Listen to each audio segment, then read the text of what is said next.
A graça e a paz, sou Vanessa Matos, irei compartilhar o dia 56. Abençoado por causa da bondade de Deus. Versículo de hoje. E o Senhor disse a Moisés: Tenho ouvido as murmurações dos filhos de Israel. Dize-lhes ao crepúsculo da tarde: Comereis carne, e pela manhã vos fartarei de pão, e sabereis que eu sou o Senhor, o vosso Deus. Êxodo capítulo 16, verso 11 e 12. Há muitos anos, quando eu estava estudando a palavra de Deus, o Senhor falou comigo dizendo: Antes de a lei ser dada, nenhum dos filhos de Israel morreu quando eles saíram do Egito, embora tenham murmurado e reclamado contra a liderança indicada por Deus. Nenhum deles morreu. Esse é um retrato de pura graça. Eu nunca havia ouvido ninguém ensinar algo assim antes, nem havia lido em nenhum livro. Então fui rapidamente procurar aquele texto em minha Bíblia, e realmente não consegui encontrar ninguém que tivesse morrido antes da lei ser dada. Viver sobre a graça significa que todas as bênçãos e provisões que recebemos dependem da bondade de Deus e não da nossa obediência. Deus libertou os filhos de Israel de uma vida inteira de escravidão, realizando grandes sinais e maravilhas. Mas, quando eles se viram encurralados entre o Mar Vermelho e o exército egípcio que avançava, reclamaram a Moisés, dizendo: Será por não haver sepulcros no Egito que nos tirasse de lá para que morramos neste deserto? Por que nos trataste assim, fazendo-nos sair do Egito? Êxodo capítulo 14, verso 11. Que audácia! E, no entanto, Deus puniu aqueles murmuradores? Não. Na verdade, ele salvou os israelitas de modo espetacular, abrindo o Mar Vermelho para que escapassem de seus perseguidores, que estavam se aproximando deles.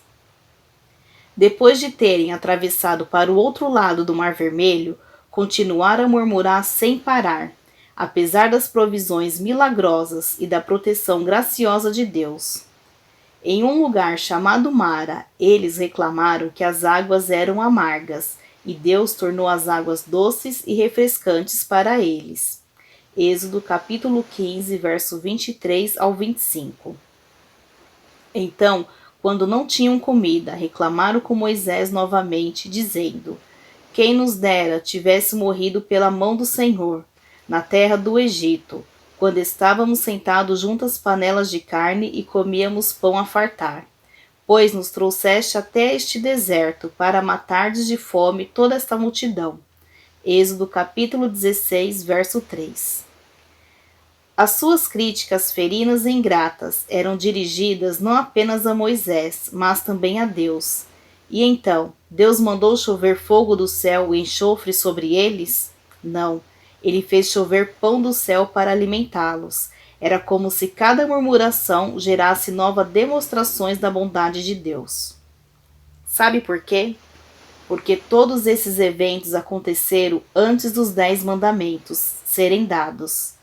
Como você vê, antes da lei ser dada, os filhos de Israel viviam sobre a graça, favor imerecido. Viver sobre a graça significava que todas as bênçãos e provisões que eles recebiam dependiam da bondade de Deus e não da obediência deles. O Senhor os libertou do Egito não por causa da bondade ou do bom comportamento deles. Ele os tirou pelo sangue do Cordeiro, uma ilustração do sangue do Cordeiro de Deus, que foi aplicado nas vergas das portas na noite da primeira Páscoa. Os filhos de Israel eram dependentes da fidelidade de Deus para com a aliança abraâmica, uma aliança fundamentada na sua graça, favor imerecido. Abraão viveu mais de 400 anos antes da lei ser dada, muito antes de existirem os 10 mandamentos. Deus havia se relacionado com Abraão com base na fé de Abraão, na sua graça e não com base na obediência dele, à lei. A palavra de Deus deixa claro que Abraão não foi justificado pela lei, porque se Abraão foi justificado por obras, tem de se gloriar, porém não diante de Deus, pois que diz as Escrituras: Abraão crê em Deus, e isso foi-lhe imputado para a justiça. Romanos capítulo 4, verso 2 ao 3. Como Abraão foi justificado? Ele creu em Deus e isso foi imputado para a justiça. Quando os israelitas viajaram do Egito ao Monte Sinai, estavam sob a aliança abraâmica da graça.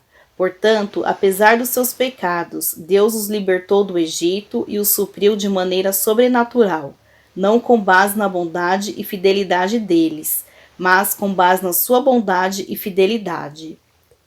A boa notícia para você e eu é esta: hoje estamos sob a nova aliança da graça, favor imerecido, e o favor imerecido de Deus está sobre nós. As suas bênçãos e as suas provisões para nós se baseiam inteiramente na sua bondade e na sua fidelidade. Aleluia! Isso não é tremendo? Oração de hoje. Pai, eu te agradeço por todas as vezes que tu me abençoaste, apesar das minhas reclamações e falta de fé. Sou tão feliz porque tu me abençoa, não por causa da minha bondade ou fidelidade, mas por causa da tua bondade e fidelidade. Chama esse dia de abençoado, frutífero e cheio dos teus favores, gratuitos, porque estou sobre a tua pura graça. Pensamento de hoje. Deus me abençoa não por causa da minha bondade e fidelidade, mas por causa da sua bondade e fidelidade.